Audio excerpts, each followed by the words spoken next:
NSA और UAPA केवल मुसलमानों पर लगेगा, केवल दलितों पर लगेगा, लेकिन पूरी दुनिया के सामने वीडियो है जो लात से मार रहा है, हाथ से मार रहा है, घूसों से मार रहा है, आप उसको गिरफ्तार नहीं कर रहे। मेरे नज़र में वो आतंकवादी, खालिस्तानी, पाकिस्तानी, तालिबान, उससे भी बढ़कर ये हिंदुत्व के झंडा लेकर जो गरीब लोगों को मारने का काम कर रहे हैं, उससे भी बड़ा है हिंदुत्व तालिबान है।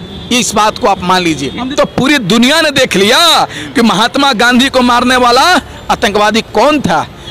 गोडसे था, आरएसएस का समर्थक था। आपका बाप का देश है क्या आप कहिएगा जय श्री राम बोलने के लिए तो हम बोलेंगे? आपका बाप का राज है कि जो मर्जी सोच कहिएगा वो करेंगे हम। आप कहिएगा जय श्री राम बोलो तो हम बोलेंगे? नहीं बोल सकते हैं। ये देश लोकतांत्रिक देश है। जय श्री राम कहो तो हमको लग रहा है कि अगर गर्दन भी काट दोगे तो हम जय श्री राम नहीं कहेंगे। ये हमारा देश सेकुलर कंट्री था, है, रहेगा। किसी माई के लाल, किसी माँ के जने में हिम्मत नहीं जो इस देश को बदल सके। अरे दंगाई है तो खुशी नहीं मिलेगा। ये लोग आतंकवादी हैं, भगवा आतंकवादी, तो ये लोग को खुशी नहीं मिलेगा। जिनको अगर इस्लामिक कंट्री में रहना है तो पाकिस्तान चले जाए, और जिसको हिंदू राष्ट्र में रहना है वह हिंदुस्तान छोड़ के चले जाए। मैं उन लोगों से चैलेंज करता हूं। पहले तालिबान की बीबी कि निकाब पहनने नहीं दिया जाएगा तालिबान में, अफगानिस्तान में बुर्के पहन के जाएंगे, महिलाओं की आज़ादी नहीं मिलेगी। यहाँ पर आज़ादी क्या है? देखिए, देश के अंदर आज हर लोगों के बीच में नफरत को रोपा जा रहा है मीडिया के माध्यम से। आप बताइए कि इंदौर में घटना घटती है, एक तस्लीम नाम का युवक जो अपने परिवार को जीवन यापन करने के लिए जो उत्तर प्रदेश से चलकर मध्य प्रदेश पहुंचता है चूड़ी बेचने के लिए, जीवन यापन करने के लिए, वहां पर कुछ आतंकवादी, कुछ आरएसएस और बजरंग दल जो आतंकवाद है, दंगाई लोग, उन लोग उस बच्चे को मारते हैं, उस युवक को मारने का काम करते हैं, पीटते हैं, उसकी सामान को लूट लेते हैं, पैसे को लूट लेते हैं। ये क्या चल रहा है देश में? हमारा देश का संविधान, लोकतंत्र कहाँ चल गया है?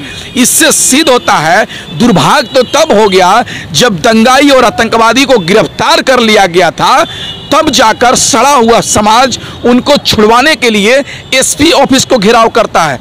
और उसके बाद उनको अभी भी जाइएगा तो आज प्रोटेस्ट चल रहा है उन दंगाइयों को छुड़ाने के लिए। हमारा समाज कहाँ चल चुका है, हमारा देश कहाँ चल चुका है। और वहाँ का गृह मंत्री कहता है कि उसको तस्लीम को मारा गया है, अच्छा हुआ है। एक बताइए, जो मिनिस्टर है ऐसा शब्द का प्रयोग कर रहा है, तो इससे सिद्ध हो रहा है कि भारतीय जनता पार्टी इन दंगाइयों को, इन आतंकवादियों को बढ़ावा देने का काम कर रही है। आतंकवादी जो होता है दूसरे राज्य से आकर, दूसरे देश से आकर दूसरे देश पे हमला करता है तो उस पर फांसी की सजा दिया जाता है, उस पर कड़ी से कड़ी सजा दिया जाता है। तो क्या प्रधानमंत्री जी, क्या गृह मंत्री जी इसी देश का नागरिक, इसी देश के नागरिक को मार रहा है, क्या आप उस पर एनएसए लगाएंगे या नहीं लगाएंगे? आप यूएपीए लगाएंगे या नहीं लगाएंगे? या एनएसए और यूएपीए केवल मुसलमानों पर लगेगा, केवल दलितों पर लगेगा? क्या जो सरकार से सवाल करेगा केवल उसी पर लगेगा? ये पॉस्को एक्ट लगा दिया गया है, जिस बंदे को, जिस लड़के को मारा गया चूड़ी वाले को, उसी के खिलाफ केस दर्ज कर लिया गया है पॉस्को एक्ट के तहत। अब न्याय किससे मांगने जाए? हम न्याय किससे मांगने जाए? कि जो न्याय करता है रक्षक पुलिस, उसको सोचना चाहिए वो गरीब आदमी बेचने के लिए आया है, आप उसको पॉस्को लगाते हैं, उस पे ऊपर दंगा फसाद का आरोप लगाते हैं, संगीन आरोप लगाकर उस पे एफआईआर करते हैं। लेकिन पूरी दुनिया के सामने वीडियो है जो लात से मार रहा है, हाथ से मार रहा है, घूसों से मार रहा है, आप उसको गिरफ्तार नहीं कर रहे हैं, उस पर एफआईआर नहीं करते हैं, उन दंगाइयों को एनएसए यूएपीए नहीं लगाते हैं। इससे क्या समझे हम? इससे सिद्ध होता है कि ये सरकार और ये प्रशासन के लोग जिसको मर्जी सो बोलते हैं। अपने पिछले दिन भी देखा होगा, इंदौर छोड़िए ना, उत्तर प्रदेश के अंदर कानपुर में बजरंग दल के लोग एक युवक के, रिक्शा चलाने वाले युवक को घर जाते हैं, घसीट के निकालते हैं, उसकी छोटी बच्ची के सामने मारते हैं और उनको तुरंत 24 घंटे के अंदर बेल दिया जाता है। ये कहाँ चला गया न्याय? हमारा कोर्ट कहाँ चला गया है? दिल्ली के जंतर मंतर वीआईपी इलाका, जो पूरे देश से लोग जंतर मंतर पे आते हैं न्याय मांगने के लिए, वहां पर भारतीय जनता पार्टी और दंगाई और आतंकवादी लोग पहुंच जाते हैं और कहते हैं मुल्ले काटे जाएंगे, जय श्री राम चिल्लाएंगे। उनको गिरफ्तार नहीं किया जाता है, उनको जेल से बेल दिया जाता है। इससे क्या सिद्ध हो रहा है? इससे क्या सिद्ध हो रहा है? और जो संविधान बचाने की बात कर रहा है, लोकतंत्र बचाने की बात कर रहा है, हिंदू मुस्लिम सिख ईसाई एकता की बात कर रहा है, आप उसको जेल डाल रहे हैं। इससे तो सब इस देश के अंदर भी एक तालिबान पनप रहा है क्या? बिल्कुल, तालिबान से भी बड़ा अगर कोई नाम दे सकते हैं तो पत्रकार महोदय आप दे दीजिए। मेरे नज़र में वो आतंकवादी, खालिस्तानी, पाकिस्तानी, तालिबान, उससे भी बढ़कर ये हिंदुत्व के झंडा लेकर जो गरीब लोगों को मारने का काम कर रहे हैं, उससे भी बड़ा है। ये हिंदुत्व तालिबान है, इस बात को आप मान लीजिए। हिंदुत्व तालिबान है, बिल्कुल। ये लोग, अरे भाई आप क्या, इनके रक्षक? इनके रक्षक ये सरकार है, प्रधानमंत्री है, मध्य प्रदेश का शिवराज सिंह चौहान है, उत्तर प्रदेश में योगी जी हैं, देश का प्रधानमंत्री इनका रक्षक है, देश का गृह मंत्री रक्षक है। नहीं रक्षक होता तो उनको ऊपर एनएसए लग जाना चाहिए था, यूएपीए लग जाना चाहिए था, तब तो ऐसा दोबारा घटना ना घटे समाज में। भागवत कहते हैं कि आरएसएस और हिंदू, खासतौर से हिंदू आतंकी हो ही नहीं सकता। कैसे नहीं हो सकता है? अब तो पूरी दुनिया ने देख लिया कि महात्मा गांधी को मारने वाला आतंकवादी कौन था? गोडसे था, आरएसएस का समर्थक था। अभी मध्य प्रदेश में मारने वाला कौन है? RSS, Bajrang Dal, ABVP, Bharatiya Janata party का और सड़ा समाज का समर्थक है। उत्तर प्रदेश में कौन था मारने वाला मुस्लिम को? आप सड़ा समाज किसको कह रहे हैं? उसी को कहते हैं जो धर्म के नाम पर मारता है, जो श्री राम के नाम पर गरीब मुसलमानों को मारता है, गरीब को मारता है, जुल्म करता है। मैं उसको सड़ा समाज कहता हूं। उसको मैं सड़ा समाज कहता हूं कि जो सरकार से सवाल करता है तो उस पर हमला, जानलेवा हमला करता है, उसको मैं सड़ा समाज कहता हूं। जय श्री राम कहने में दिक्कत क्या होती है? क्या आपका बाप का देश है क्या आप कहिएगा जय श्री राम बोलने के लिए तो हम बोलेंगे? आपका बाप का राज है कि जो मर्जी सोच कहिएगा वो करेंगे हम। आप कहिएगा जय श्री राम बोलो तो हम बोलेंगे? नहीं बोल सकते हैं। यह देश लोकतांत्रिक देश है, सेकुलर कंट्री है, यहाँ पर सबको अपनी धर्म मानने की आज़ादी है। मैं मुसलमान हूँ तो मैं भी अपना इस्लाम धर्म मान सकता हूँ, अगर आप हिंदू हैं तो आप भी अपना धर्म को मान सकते हैं। कोई सिख है, ईसाई है, जैन है, सब लोग अपना धर्म मान सकता है। ये देश मनुस्मृति से नहीं चलेगा, ये देश संविधान से चलेगा और ये संविधान सबको आज़ाद कर दिया है। सब लोग को अपने जीने का, रहने का, धर्म मानने का आज़ादी है इस देश में। आखिर आरएसएस के लोग, जो हिंदुत्व के रक्षक कहे जाने वाले लोग, ये लोगों से, मुसलमानों से, दलितों से जय श्री राम के नारे क्यों लगवाना चाहते हैं? क्या ऐसी वजह है कि जय श्री राम के नारे लगवा कर क्यों उन्माद फैलाना चाह रहे हैं? एक बात सुन लीजिए, अगर मर्यादा अपने धर्म का प्रचार कराना चाहते हैं, देखिए अपने धर्म में वापसी कराना चाहते हैं, वजह क्या है? अगर मर्यादा पुरुषोत्तम श्री राम जी अगर भी धरती पे होते ना तो वो शर्म के मारे शर्मसार हो जाते। वो भी इन दंगाइयों को रोकने का काम करते। अरे यार, भगवान होता है किसी को जीवन देने के लिए, किसी को रोटी देने के लिए, किसी को सहायता करने के लिए। भगवान किसी को मारने के लिए नहीं होता है, किसी का रोजी छीनने के लिए नहीं होता है, किसी का रोटी छीनने के लिए नहीं होता है। मर्यादा पुरुषोत्तम राम जी, आप बताइए, मैं एक मुसलमान होकर कहता हूँ, मर्यादा पुरुषोत्तम राम जी कभी किसी अपने जीवन में गरीबों पर अत्याचार किए थे?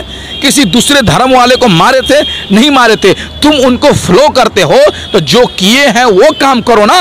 अगर प्रेम से कोई कहेगा तो अगर जय श्री राम क्या, मैं जय माता दी भी कहने को तैयार हूं, लेकिन तुम 10 ग्रुप में भीड़ में घेर लोगे और कहोगे तुम जय श्री राम कहो तो हमको लग रहा है कि अगर गर्दन भी काट दोगे तो हम जय श्री राम नहीं कहेंगे। ये संविधान हमको इजाजत नहीं देता है। अगर प्रेम से कहोगे तो जय श्री राम नहीं, जय माता दी भी कहने को तैयार। मुसलमानों में डर का माहौल बन गया है। बिल्कुल, आज ये सरकार और सत्ता में बैठे लोग और चंद लोग जो इस देश में मुसलमानों को लगातार डराने का काम कर रहे हैं, धमकाने का काम कर रहे हैं। जिस तरीके से आप पिछले दिनों की मैं बात कर रहा हूं, जंतर मंतर की बात कीजिए या कानपुर की बात कीजिए या मुजफ्फरनगर की बात कीजिए या मध्य प्रदेश की बात कीजिए, इंदौर की, हर जगह मुसलमानों को डराया जा रहा है। इससे पहले भी आप देखे थे कोरोना महामारी में पिछली साल जब कह रहा था कि मुसलमान कोरोना फैला दिया, मौलाना साद कोरोना फैला दिया, लेकिन क्या पता चला कि मुसलमानों को बदनाम करने के लिए किया गया।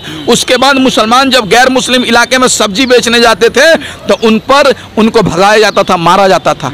तो समाज में जहर रोपा जा रहा है, इस बात को सोचने की जरूरत है। समाज में आग लगाया जा रहा है, जहर रोपा जा रहा है। जहर की खेती से क्या फायदा होगा उन लोगों को? क्या चाहते हैं? उनको लगता है, सपना है आंखों में कि हम हिंदू राष्ट्र बना देंगे, लेकिन उनको पता होना चाहिए हिंदू राष्ट्र देश कभी नहीं बन सकता है। ये हमारा देश सेकुलर कंट्री था, है, रहेगा। किसी माई के लाल, किसी माँ के जने में हिम्मत नहीं जो इस देश को बदल सके।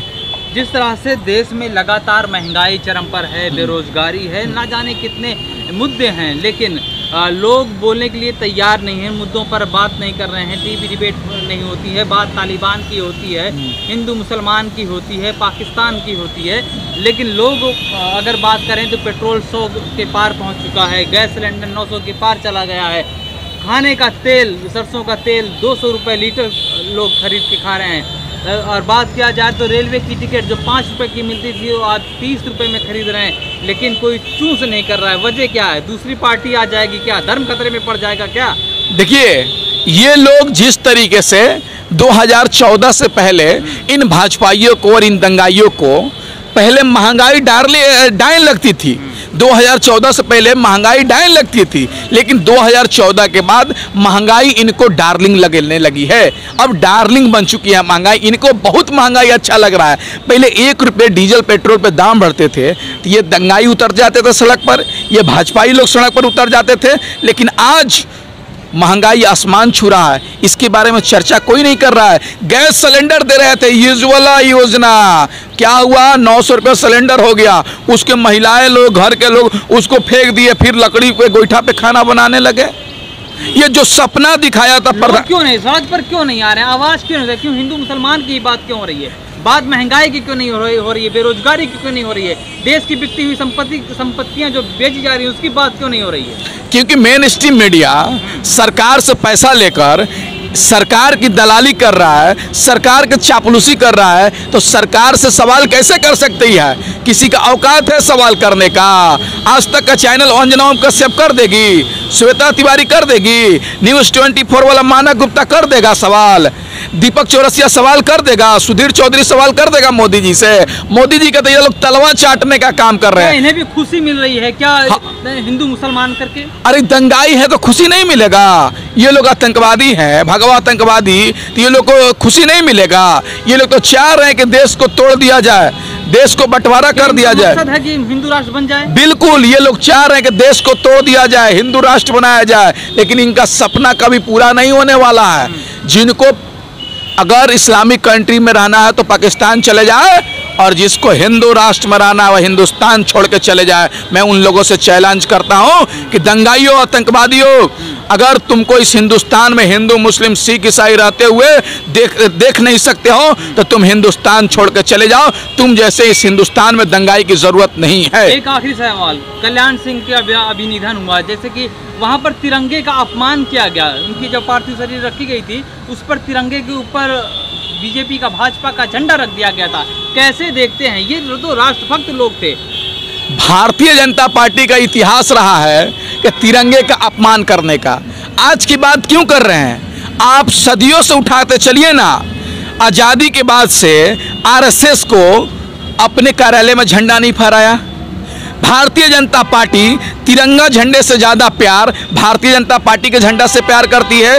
तिरंगे झंडे से प्यार इन भाजपाइयों और दंगाइयों भगवा झंडा से प्यार करते हैं। ये तो इनका सदियों से इतिहास रहा है इस देश को अपमान करने का, ये तिरंगा झंडे का अपमान करने का। दुर्भाग्य तो तब हो गया कल्याण सिंह जी पर तिरंगा रखा हुआ था और उसके बाद योगी जी और उनके मंत्री लोग भारतीय जनता मोदी जी के सामने तिरंगे झंडे के ऊपर भारतीय जनता पार्टी के झंडा रखते हैं। इससे सिद्ध होता है कि तुम तिरंगा झंडा से प्यार नहीं करते हो, बाबा भीमराव अंबेडकर के संविधान से प्यार नहीं करते हो, इस देश से प्यार नहीं करते हो, प्यार करते हो भारतीय जनता पार्टी के झंडा से, मनुस्मृति से।